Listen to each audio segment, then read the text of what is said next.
kenapa baru sekarang? Ini yang selalu dipertanyakan. Seolah-olah kalau misalnya kemudian ada pelanggaran, ya, seolah kalau misalnya ada pelanggaran yang dilakukan oleh seseorang, ya, patut juga kalau ada pelanggaran yang dilakukan oleh seseorang dan kemudian orang yang merasa dirugikan.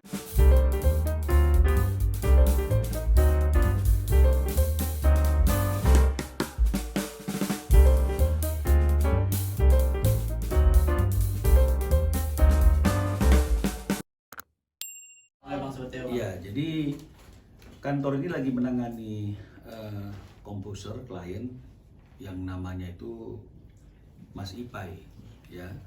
Mas Ipai ini kalau tidak salah dulu adalah sampai hari ini vokalis dari grup band yang namanya Fresh, ya. Dari tahun 1996 lagu Cinderella ini sudah dinyanyikan dan dibawakan oleh Ipai dengan grup bandnya. Jadi jauh sebelum lagu Cinderella itu dinyanyikan oleh Ian Kasela dengan grup bandnya Raja, ini lagu sudah sering dinyanyikan dan dibawakan oleh Ipai dengan grup bandnya. Jadi secara hukum Undang-Undang Hak Cipta berarti sudah dipublikasikan, ya, sudah dipublikasikan. Nah, hanya saja pada waktu tahun berapa nih ya, saya lihat datanya dulu, tahun 2003 untuk pertama kali saat Raja 2004 ya, saat band Raja itu manggung di acara Pesta Indosiar, maka lagu Cinderella ini dinyanyikan oleh grup band Raja. Hanya saja di layarnya itu tertulis yang menciptakan lagunya itu adalah Ian Strip Ipai. Nah, dan akhirnya ini menjadi keterusan gitu ya. Ipai berpikir wah itu mungkin salah tulis gitu ya. Karena kalau nggak salah di era itu juga Ipai masih juga kerja di TV ya. Kru di TV itu dia pikir wah mungkin salah tulis. Tapi akhirnya kemudian ini terus menerus ya, tertulis Ian dan Ipai. Bahkan di album kedua dan album ketiga Raja itu juga lagu Cinderella dibawakan tetap tertulis Ian dan Ipai.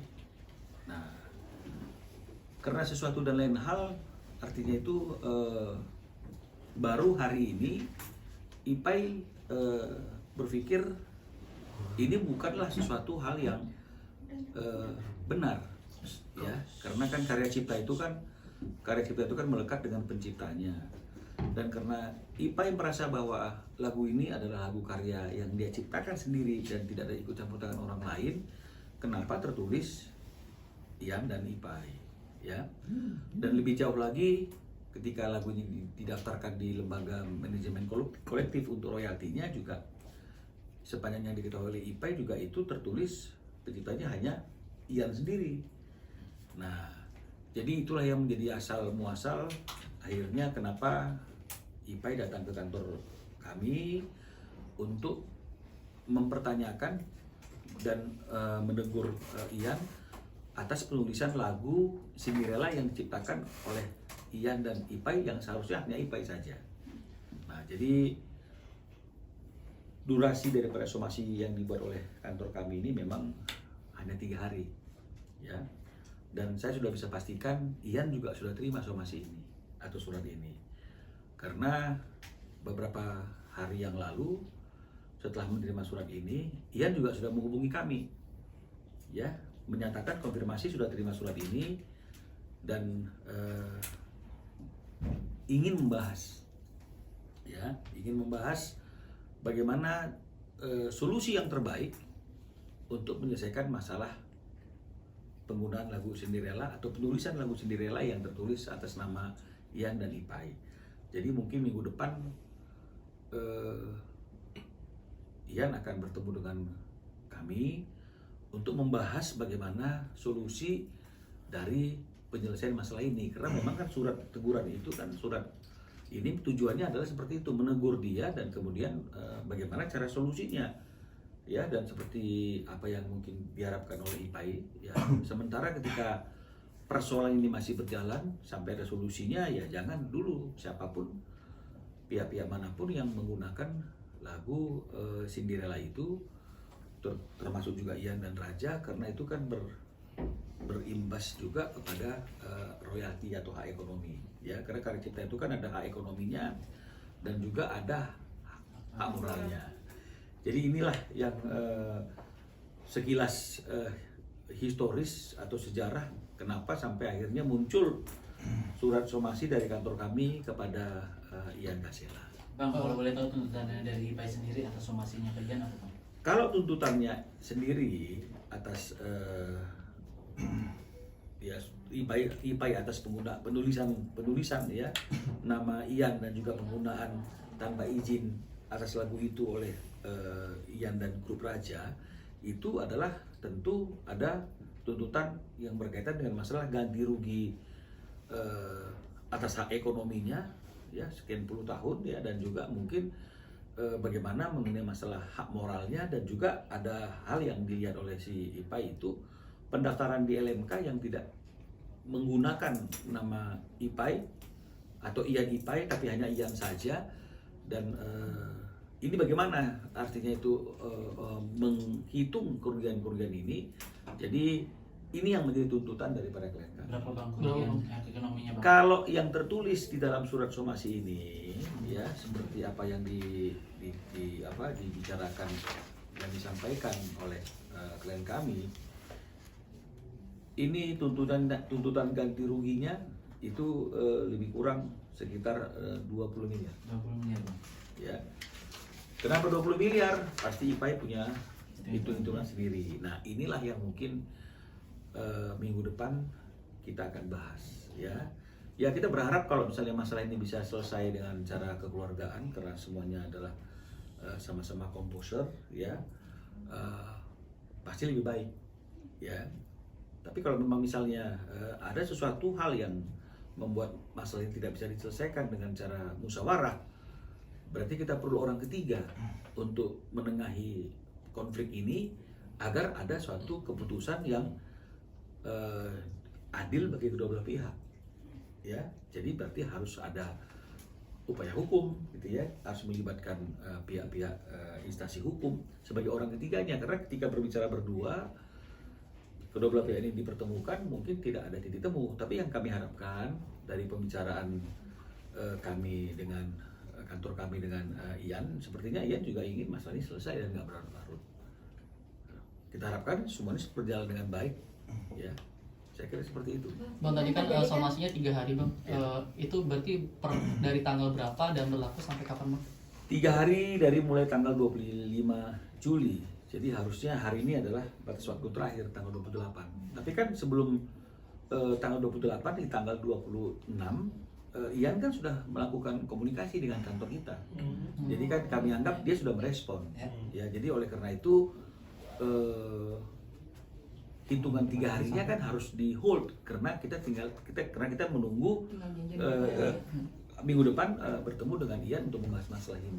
Bang, kan ini lagu dari 96, Bang. Ya. Terus IPAI-nya sendiri mulai melakukan somasi itu setelah melihat data dari LMKN gitu, Bang. Kalau boleh tahu, IPAI maksudnya mengetahui pendaftaran itu atas nama Ian aja itu sejak kapan, Bang? Dan akhirnya kenapa baru sekarang gitu? Jadi gini, pertama, kenapa baru sekarang? Ini yang selalu dipertanyakan. Ya. Seolah-olah kalau misalnya kemudian ada pelanggaran, ya, seolah kalau misalnya ada pelanggaran yang dilakukan oleh seseorang, ya, patut juga kalau ada pelanggaran yang dilakukan oleh seseorang dan kemudian orang yang merasa dirugikan atas pelanggaran tersebut menunggu etikat baik dari seseorang tersebut untuk mengklarifikasi, menunggu untuk mengkonfirmasi, dan ketika itu tidak berjalan, ya, dalam waktu yang panjang, baru kemudian orang yang merasa dirugikan melakukan satu bentuk upaya. Kenapa selalu dianggap aneh gitu?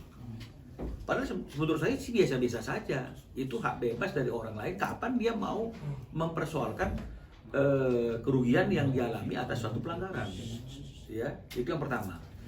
Nah, yang kedua, sejak kapan IPAI tahu? Ya, tadi kan sudah dikatakan sejak tahun 2004, bahkan album kedua dan album ketiga. Tapi kan mungkin karena sesama teman nggak enak, misalnya seperti itu, dia menunggu aja etikat baik. Nah, tapi ketika kemudian atas penggunaan lagu itu royaltinya mungkin tidak masuk, karena kalaupun berdua kan paling tidak royaltinya kan harusnya masuk ke dua belah pihak. Nah, barulah mulai ada suatu pemikiran kok seperti itu, kan begitu ya. Ini mungkin nanti bisa ngomong klarifikasi sama si Pak langsung ya. Nah, dan diusut punya usut, mungkin ditemukan data bahwa ternyata kenapa dia tidak mendapatkan royalti, kalaupun event 2 pencipta kan harusnya dia dapat. Kenapa dia tidak dapat royalti sama sekali? Ada indikasi patut diduga lagu itu didaftarkan hanya atas nama satu orang saja. Kan begitu. Nah, kalau udah seperti itu kan ini masalahnya kan lain. Karena kan karya cipta ini kan suatu bentuk kekayaan intelektualitas yang dilindungi, dan sebenarnya itu juga bisa diwariskan kepada ahli waris si pencipta, kan begitu. Jadi ya ini harus dilindungi gitu. Jadi sudah mulai ada keinginan untuk mau bicara bagaimana nih ke depannya atas penggunaan lagu Cinderella. Jadi saya kira sih itu tidak usah dipersoalkan, kan kadang-kadang kita menjadi seperti itu. Atau argumentasi dari pihak lain gitu misalnya, kenapa harus sekarang? Udah tahu dari dulu kok baru sekarang? Pertanyaan saya, mana yang salah? Orang baru menggugat setelah beberapa lama, atau orang yang menggunakan beberapa lama dengan cara melawan hukum? Mana yang lebih nggak benar? Kalau menurut saya yang lebih nggak benar itu adalah orang yang menggunakan dengan cara yang nggak benar sekian lama, bukan orang yang kemudian baru sekarang ingin memperjuangkan haknya. Jadi kan kalau kita kan kadang-kadang suka terbalik nih, ya penonton juga kadang-kadang atau masyarakat juga kadang terbalik, bahkan langsung bilang, wah nggak benar dia tuh, udah tahu lama kok baru sekarang. Loh, di mana nggak benernya? Suka-suka hati dia saja, gitu ya. Suka-suka hati dia saja. Jadi sama seperti misalnya orang yang masuk ke rumah kita ketika kita pergi liburan, ada orang masuk rumah kita gitu misalnya. Kita tahu, tapi karena kita masih belum ngurusin, mudah-mudahan dia keluar. Nggak keluar. Baru kita urusin, orang bilang, kok baru sekarang usirnya? Loh, ini yang perlu kita dudukkan pola pikir kita ketika melihat satu perkara. Berarti ini sekalian untuk melindungi hak ciptanya dari IPA sendiri, Bang? Pasti. Bang, kalau untuk Ini kan tadi kan abang bilang tidak enak untuk menegur Ian Caselea selama berpuluh tahun. Artinya memang sebelum somasi ini dilayarkan memang berarti tidak ada Belum ada komunikasi. omongan ya, Bang? Ada komunikasi, ya. Jadi artinya ada komunikasi antara Ian dengan IPAI. Artinya mungkin dalam bentuk izin untuk label dan segala sesuatunya. Menurut cerita klien kami, ini yang nanti akan kita klarifikasi semua. IPAI ngomong kepada Ian, lu gua mau kasih izin, gua mau tanda tangan kontrak untuk penggunaan lagu tersebut, tapi maunya gua baca dulu kontraknya yang dari label, gitu loh. Artinya kan ada komunikasi nih, tapi menurut pengakuan daripada IPAI kan ini nggak pernah muncul kontrak ini.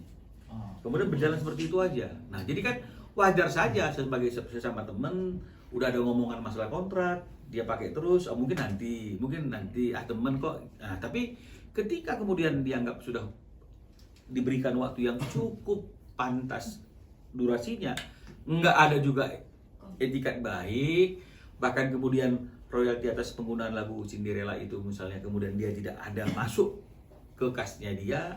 Karena kalaupun misalnya dianggap nggak ciptaan dia sendiri pun, berdua kan pasti harus ada juga dong hak ekonomi yang dia dapatkan sebagai orang yang menjadi bagian daripada pencipta lagu tersebut. Ini kan tidak ada sama sekali. Nah, jadi artinya mulailah ada pertanyaan-pertanyaan, ini kok seperti ini. Nah, jadi inilah yang sekarang kemudian mulai ingin diproses, ingin mulai dipertanyakan oleh IPAI yang mungkin selama ini juga dia merasa gimana ya cara memprosesnya gitu. Tapi kemudian kan seperti yang kita ketahui beberapa waktu yang lalu berdiri suatu organisasi baru yang namanya AKSI, ya kan, Asosiasi Komposer Seluruh Indonesia, ya, di mana di situ ketua dewan pembinanya adalah Ahmad Dhani, ya, terus kemudian ketua hariannya, ketua pelaksananya itu adalah Piu, ya, sekjennya adalah Badai. Berkumpullah para komposer ini yang mungkin sharing-sharing, akhirnya mungkin disitulah baru mungkin terbuka pikiran bahwa memang tidak boleh ada pembiaran-pembiaran, tidak boleh ada pelanggaran-pelanggaran atas karya cipta dari para pencipta tersebut. Bang, lagi Bang, berarti sama